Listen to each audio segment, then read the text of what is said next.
Jim Smith, 1900 Windstone Circle, Northeast.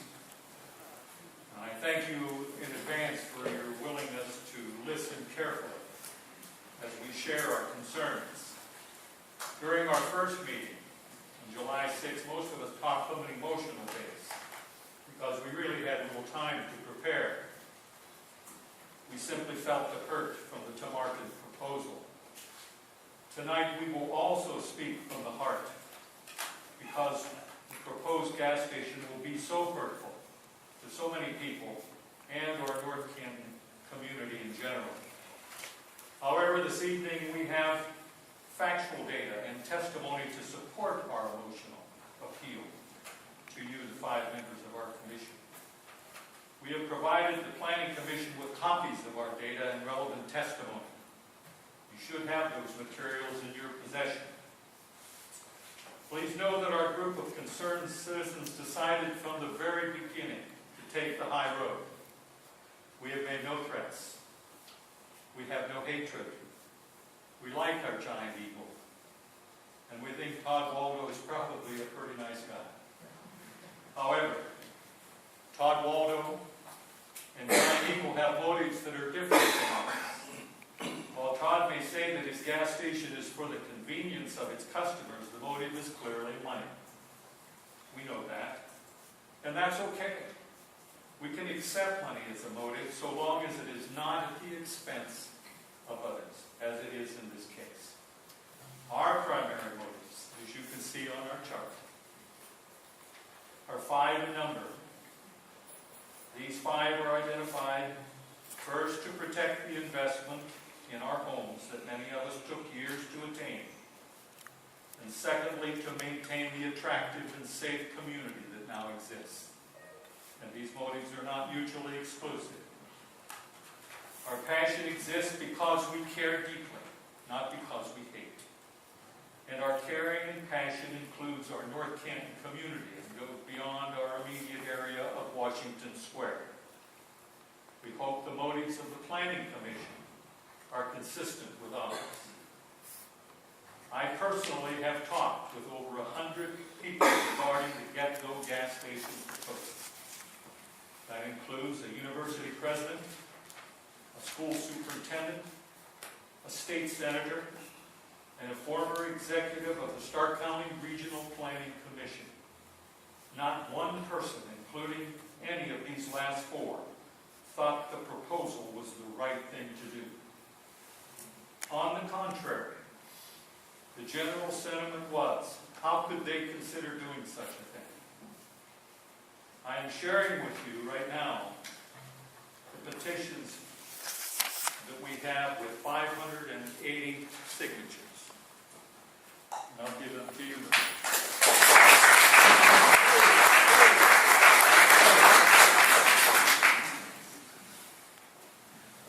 580 signatures that demonstrate profound opposition to the Tomarken proposal. We are hoping and praying. Yes, some of us are praying daily, that the 5 members of this Planning Commission will share this same sentiment. That putting a gas station on this site proposed is not the right thing. It is not the sensible thing. And it is not the caring thing to do. To help bring you to that point of sensibility, if you are not already there, we are presenting data and testimony that should be helpful. So at this time, Dr. Jim Yonley will now continue our presentation. I'm Jim Yonley. I live in 1999 Windstone, very adjacent to this considered site. No doubt all of you are certainly familiar with the location. Maybe not all of you walk the track. Maybe you don't even shop out there. But because of all this controversy that we're involved in, I trust that you've been there and are aware that the walking track, Stark Park, goes right through the middle of that. And to that point, I have a quotation from Bob Font, director of Stark Parks, who was interviewed by reporter Ashley Schweiker for the online news service called the North Canton Patch, on July 19th of this year. Quote, "That Washington Square 2-mile loop is the busiest trail per mile." So, and that's a big outfit, that park. And that little section out there is the busiest, so just keep that in mind. Todd said it's right in the middle of the community. End quote. My point is, gentlemen, that is a busy place. Now, we've done actual pedestrian counts, and that information is in your packets that you already have.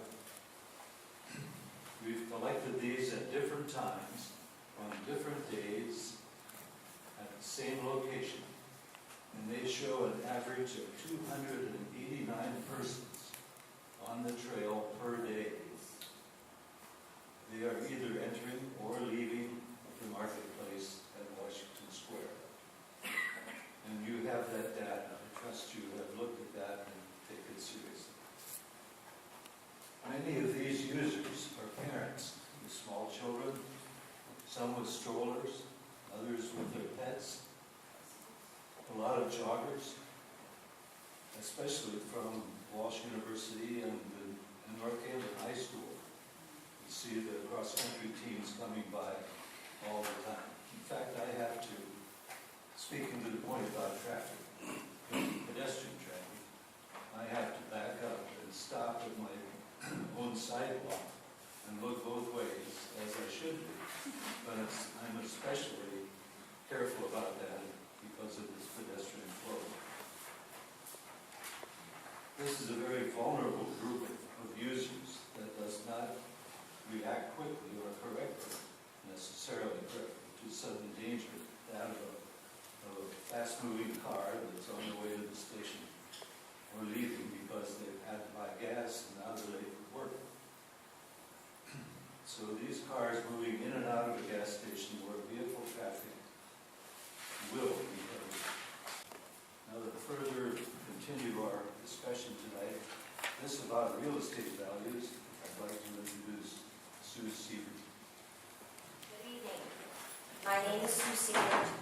I am retired from 30 years as a real estate broker, including 20 years as manager of the North Canton Alliance area for Cutler Real Estate.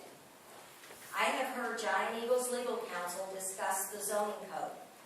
Chapter 1145 of the zoning code entitled Conditional Use Regulations. In reviewing the current matter, I do not think the applicant has supplied evidence to support the findings that the commission must make. We are concerned about, and what guarantee do we have to the second requirement set forth in section 1145.02. B, will not be detrimental to property values in the immediate vicinity. The applicant has supplied no evidence to support this conclusion. C, will restrict or adversely affect the existing use of the adjacent property. G, the establishment, maintenance, or operation of the conditional use will not be detrimental to or endanger the public health, safety, or general welfare. K, adequate measures have been or will be taken to provide ingress and egress designed to minimize traffic congestion on the surrounding public streets. They have not supplied evidence to B, C, G, and K. At the time of the development of Washington Square, the city spent a lot of money widening streets, new lighting, and an underground tunnel for students at Walsh University. A commitment was made by the developer to keep architecture design, and a gas station was excluded. How does this project of the gas station conform to the original commitment to the city for traditional architecture design of a low profile of signage, lighting, and noise? Since our last meeting here, I have spoken to other experienced people in real estate.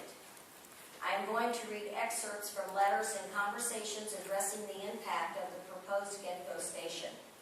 You have received copies of these letters for your review.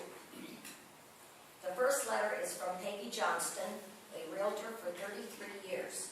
She says, a filling station near the villas of Washington Square is a strong negative. Very possible decline of their property values. The placement of a filling station will adversely affect property values. The villas that back up to the filling station will immediately begin to lose property value. There is absolutely no doubt about that. It will have an effect on the values of the other villas in Washington Square, whether they are close to the filling station or not. This is not something that should be taken lightly. From the chief appraiser for the Stark County Auditor's Office, he said that it would have an effect. It is a unique situation and would be a nuisance to the homeowners. If the filling station is built and properties start selling lower, the auditor's office would do a study of the area and probably consider the effect of economic obsolescence. From a commercial realtor, he doesn't know of any filling stations built this close to new residential neighborhoods. I also have a letter from Mr. Martin Jacobson. He says, I am considering the purchase of a presently vacant home on Windstone Circle. I am hesitant to proceed as long as the approval of the gas station is a possibility. I share the concern with present residents that this proposed gas station may impact the prices and desirability for their homes. We are concerned about the effect of the filling station and the aesthetics of the area. As realtors, we talk about a property's curb appeal. I know this topic does not lend itself to statistical evaluation. It is more in the eye of the beholder, like curb appeal. It is an important factor in determining property value. And I know you take your decisions very seriously, because you are also residents of North Canton and you want the best for our city. My opinion is that another filling station is not a smart economic decision for North Canton. I appreciate your consideration on the information that I have presented to you. Thank you, and Dan Seifel will conclude our presentation. And as I begin my presentation, you will probably wonder, where in the heck is he going with this? Well, please bear with me and you'll see. An incredibly ugly woman walked into a cocktail lounge carrying a duck. She sat down at the bar, put the duck on the bar stool next to her. The bartender came over and said, "Where did you get that dog?" The lady said, "That's not a dog, it's a duck." The bartender replied, "I know, I was talking to the duck." In today's version of the story, Todd Waldo comes to the North Canton City Council chambers with a dog and tries to convince the Planning Commission it is really a duck. You've heard the other speakers give factual statements and present fact-based opinions on why this dog should not be adopted.